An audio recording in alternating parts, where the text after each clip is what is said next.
तो किसान भाइयों, आपने बहुत सारे लिक्विड फर्टिलाइजर के ग्रेड के बारे में सुना होगा। 19-19 हो गया, 12-61 हो गया, 52-34 हो गया, कैल्शियम नाइट्रेट 13-045 हो गया। ऐसे ही आपने 0-60-20 के बारे में भी सुना होगा। लेकिन क्या आपने कभी सोचा है कि बाकी लिक्विड फर्टिलाइजर की तुलना में 0-60-20 के रिजल्ट आपको बहुत ही तेज गति से आपके फसल में दिखाई देते? तो इसके पीछे का रहस्य, इसके पीछे का जो भी सीक्रेट है, वो आज के इस वीडियो में हम बताने वाले हैं। लेकिन उसी के साथ साथ 0-60-20 के कंटेंट से लेकर उसके कीमत और डोज तक A to Z जानकारी आज के इस वीडियो में आपको पता होने वाली है। तो इसके लिए एक लाइक तो बनता है। और ज़्यादा देर ना करते हुए मैं हूं दिवराज और आप देख रहे हो निर्माता। चलिए शुरुआत करते हैं आज के वीडियो। तो किसान भाइयों, 0-60-20 के कंटेंट के बारे में अभी हम जानकारी ले लेते हैं। तो ICL फर्टिलाइजर्स कंपनी का 0-60-20 आपको नोवा पिका सीड के नाम से पूरी दुनिया में मिलेगा और भारत में भी यही नाम से मार्केटिंग इसका किया जाता है। तो नोवा पिका सीड यानी कि 0-60-20 में आपका P2O5 यानी कि फॉस्फोरस मिलता है आपको 60% और K2O मिलता है यानी कि पोटेश मिलता है इसमें 20%। और ये एक बात बताता हूँ कि भाई इसमें बिल्कुल भी क्लोराइड नहीं है और बहुत ही कम मात्रा में, जिसको मापा नहीं जाता है, इतनी कम मात्रा में आपका सोडियम इसमें आपको मिलता है। और रही बात भाई, इसमें एक फॉस्फेट आयन भी डाले गए, मतलब H2PO4 फॉस्फोरिक एसिड आपको याद ही होगा। तो H2PO4 का पाउडर फॉर्मुलेशन इसमें मिक्स किया गया है। तो इसका भी क्या कार्य होगा हम आगे मोड ऑफ एक्शन में जानने वाले हैं। तो किसान भाइयों, 0-60-20 यानी कि नोवा पिका सीड के बहुत सारे अल्टरनेटिव मार्केट में अवेलेबल है। लेकिन आपको उससे पहले एक चेक कर लेना चाहिए कि भाई फॉस्फोरस 60%, पोटेश 20%, तो आप आसानी से चेक भी कर सकते हो भाई, कॉमन बात है, कोई भी कर सकता है। लेकिन उसी के साथ साथ आपको उसमें एक जो भी अल्टरनेटिव का आप चुनाव करने वाले हो, उसमें आपको एक और चीज़ को एक चेकआउट कर लेना चाहिए कि भाई इसमें फॉस्फेट आयन होना चाहिए, मतलब H2PO4 उसमें पाउडर फॉर्मुलेशन में होना चाहिए। तभी आपको नोवा पिका सीड की तरह आपको 0-60-20 के उस अल्टरनेटिव के रिजल्ट आपको मिल सकते हैं। तो किसान भाइयों, पिका सीड यानी कि 0-60-20 आपकी ज़मीन और फसल में कैसे काम करता है, इसके बारे में अभी हम जान लेते हैं। तो दोस्तों, आपने जाना कि भाई इसमें फॉस्फेट आयन भी आते हैं H2PO4, तो वो देने का लॉजिक अभी आपको समझ आ जाएगा। कि देखो दोस्तों, जैसे कि कुछ हाई pH वाली ज़मीनें होती है, जिनका pH ज़्यादा बढ़ चुका होता है, सैलिनिटी वाली ज़मीनें होती है, कैल्करस सॉइल यानी कि चुनखड़ी वाली जो ज़मीनें होती है, जिनमें अपटेक का बहुत ज़्यादा दिक्कत होता है, उन ज़मीनों का pH बहुत ज़्यादा बढ़ चुका होता है। तो इस पिका सीड के अंदर, इस 0-60-20 के अंदर आपका फॉस्फेट आयन डालने के कारण, H2PO4 डालने के कारण आपके ज़मीन का pH कम हो जाता है वहाँ पे। और वो pH कम होने के कारण आपका फॉस्फोरस और पोटेश का अपटेक बढ़ जाता है। यानी कि 0-60-20 में फॉस्फोरस 60% जो भी दिया है, पोटेश 20% जो भी दिया है, उसका अपटेक बढ़ाने में आपका H2PO4 काम करता है। तो इसी की वजह से इस 0-60-20 की ग्रेड में H2PO4 दिया गया है। और आप अगर देखोगे कि भाई अगर 0-60-20 का pH निकालेंगे आपको, तो सिर्फ और सिर्फ 2.2 दिखाई देगा।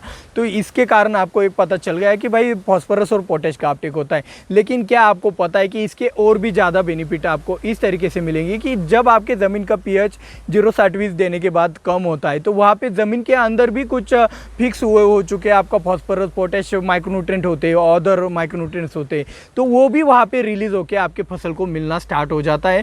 और उसी लॉजिक के हिसाब से आपको 0-60-20 के आप बहुत ही शानदार रिजल्ट आपको बहुत ही कम वक्त में आपके फसल में आपको दिखाई दे देते हैं। तो pH कम होने के कारण यह सब होता है। तो ये आपको इसका बहुत ही सिंपल वाला लॉजिक था, यही इसका सीक्रेट था कि भाई ये आपके फसल के अंदर ज़मीन में इतनी खूबी से काम कैसे करता है।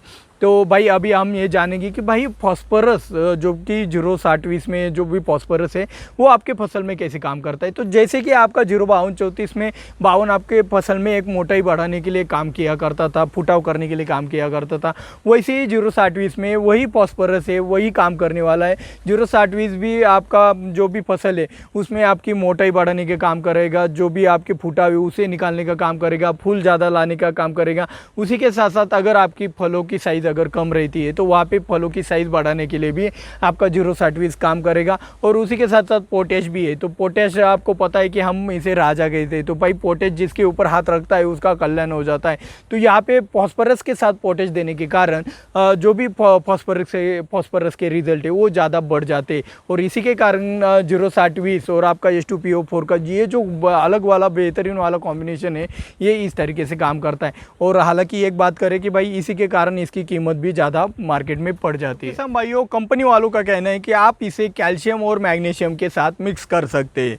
तो भाई इतना ही बताया, ज़्यादा डिटेल में उन्होंने बताया नहीं कि भाई कैल्शियम का कौन सा फॉर्मुलेशन, कैल्शियम सल्फेट हो गया जिसे आप जिप्सम कहते हैं, कैल्शियम नाइट्रेट हो गया जो नाइट्रेट फॉर्मुलेशन में आता है, तो भाई कौन सा formulation, chelated calcium, chelated magnesium, ये सब बातें उन्होंने डिटेल में नहीं बताई। तो यहाँ पे मैंने सिर्फ जो कंपनी ने बताया वही बता रहा हूँ कि भाई ये कैल्शियम और मैग्नीशियम के साथ आप मिक्स कर सकते, इतना ही बताया, ज़्यादा डिटेल में उन्होंने नहीं बताया।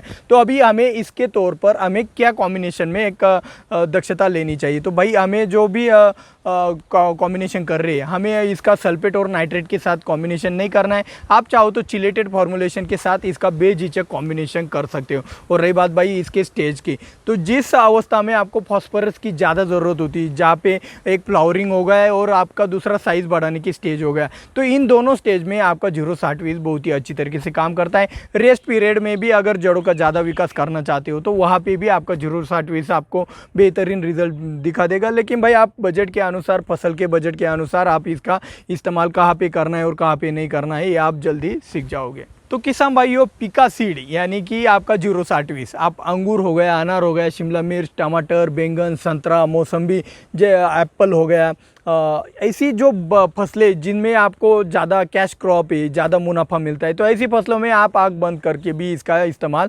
सही स्टेज पे कर सकते हो। मतलब बजट ना देखते हुए भी आप इसका इस्तेमाल ऐसी फसलों में कर सकते हो।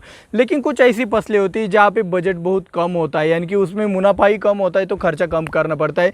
तो ऐसी फसलों में आप उसका मतलब कर डालने को तो चल जाता है, लेकिन भाई उससे मुनाफा घट जाता है। तो आप एक अंदाज़ा लगाकर भी उसका इस्तेमाल कर सकते हो। भाइयों, अभी हम जानते हैं 06020 के कीमत और डोज के बारे में। पहले हम जानेंगे डोज के बारे में। तो 06020 यानी कि पिका सीड आप 1 एकड़ के लिए एक बार में 5 किलो का ड्रिप के माध्यम से इस्तेमाल कर सकते हो।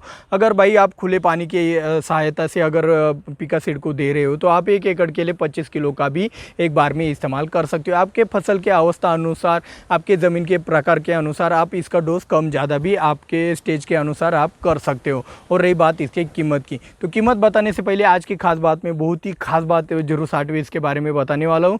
और लेकिन कीमत अगर आप जानना चाहते हो तो आप हमारे निर्माता एप्लीकेशन को डाउनलोड करके आपके एरिया में 90 किलोमीटर के अंदर के एरिया में आपके किस दुकान में कौन सा वाला रेट मिल रहा है आपको 06020 के ऊपर, वो आप वहाँ पे लाइव देख सकते हो और वहाँ पे जाके आप खरीदारी भी कर सकते हो। अगर आपको ये वीडियो बहुत ही अच्छा लगा हो, भाई दिल से अच्छा लगा हो, तो एक लाइक तो बनता है। और जिन्होंने अब तक हमारे इस चैनल को सब्सक्राइब नहीं किया है भाई, जल्द से जल्द सब्सक्राइब भी कर लें। और भाई दिल से अगर आप मदद करना चाहते हो तो इसे दबा के भी आप शेयर कर सकते हो। तो किसान भाइयों, आज की खास बात में हम पिका सीड यानी कि 06020 के बारे में ही बात करने वाले।